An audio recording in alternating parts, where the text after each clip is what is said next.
Привет, привет, с вами Алена. У нас сегодня немного необычный гость в салоне, потому что это молодой человек, которому 14 лет. И обратилась его мама к нам с жалобой на состояние ногтей, что у них там что-то врастает, что-то болит и даже воспалилось. Она, кстати говоря, нас увидела в Инстаграме и поэтому решила обратиться. Ну что могу сказать, у парня переходный возраст, и это значит, что гормоны, конечно, играют прям очень-очень весело. То есть влажная стопа — это вообще очень типично для такого периода в жизни молодых людей и девушек. То есть гормоны нестабильные, и, конечно, может происходить все что угодно. У них, кстати говоря, даже когда носочек снимаешь, я не знаю, если вот у вас такое бывало, то видно, что роса прям проступает, вот эта вот водичка, влага, она выходит вокруг ногтя, на валиках, это прям очень-очень сильно заметно.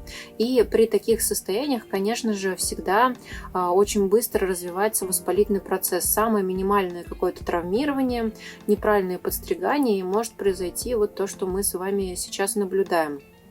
А случилось здесь, скорее всего, следующее. То есть неправильно были выстрижены ногти, видимо, вследствие того, что вот была вот эта самая тенденция была к воспалению. Скорее всего, некорректно подобрана обувь и чулочно-носочные изделия.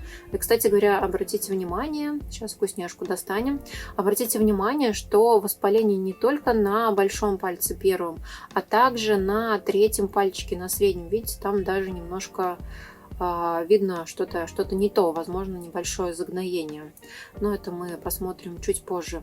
На данный момент было все промыто перекисью водорода, разъединено. То есть перекись используется для того, чтобы отсоединить вот эти вот воспаленные ткани. И дальше убран вот этот самый кусочек, который мешал ему спокойно ходить. И дальше начинаем работать уже со вторым ноготочком, точнее с третьим. Посмотрим, как там обстоят дела.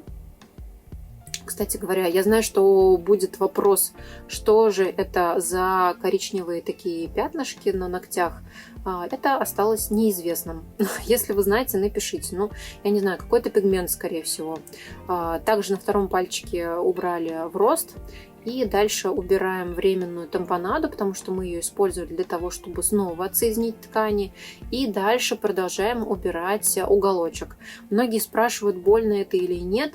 Это не больно, и туда совершенно спокойно можно залезать кусачками, потому что воспалительный процесс всегда сопровождается полостью, то есть вот этим самым анихолизисом. То есть там всегда есть карман, и мы в мясо туда в живое точно не тыкаем. Поэтому даже не переживайте.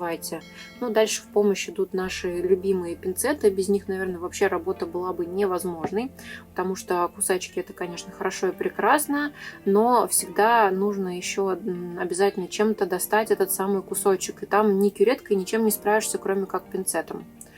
Вот снова мы начинаем промывать и разъединять. Обязательно используется там салфеточка какая-то безворсовая, да, то есть любая ткань.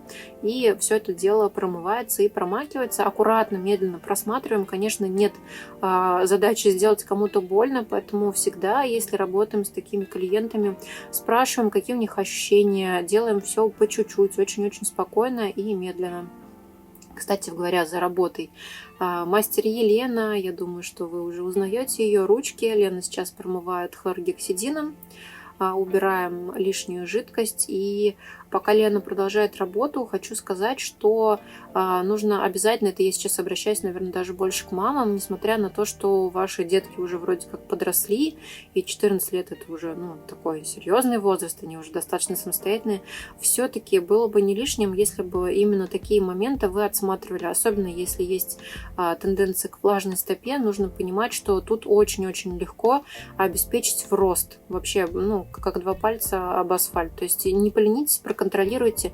Если сами не знаете, как это правильно сделать, то отведите к специалисту, благо сейчас таких людей хватает. Вот очень хорошо, что мама этого молодого человека к нам обратилась, и мы помогли решить ситуацию. Ведь все-таки врастающий ноготь — это не только дискомфорт и какие-то неприятные ощущения, это, в первую очередь опасность, то есть может ведь дальше воспаление пойти, и последствия будут очень-очень грустными. Не хочу это произносить здесь, но я думаю, что меня все поняли. Тут у нас небольшой расфокус пошел, но тут Лена просто старается завести тампонаду правильно. продолжает ее установку. И еще раз говорю по поводу носков. Я сейчас, кстати, готовлю один материал, он появится в Инстаграме по поводу неправильно подобранных чулочно-носочных изделий. Дело в том, что даже покупая носки, условно говоря, там 40-38 размера, они после стирки вообще 35-36 становятся. Но об этом чуть позже, а мы снова запаковываем пальчик и отправляем его поправляться и выздоравливать. Ну и, конечно, не забываем про смайлик, а то все-то вы видите, все-то вы замечаете. В общем, будем ждать его восстановления. Я думаю, что все будет хорошо. Не лишним будут, конечно же, слова поддержки. И что могу сказать? Подписывайтесь, ставьте лайки, пишите комментарии, высказывайте свое мнение. Мне очень интересно с вами общаться. И Лена тоже любит почитать эти комментарии. Мы, кстати, с ней часто делаем это вместе. Так что ждем от вас обратной связи. И если вы тоже являетесь подростком с такой проблемой, то не стесняйтесь, обращайтесь, ищите в вашем городе специалиста, и вам обязательно помогут. Ну все, пока-пока, до новых встреч. С вами была Алена.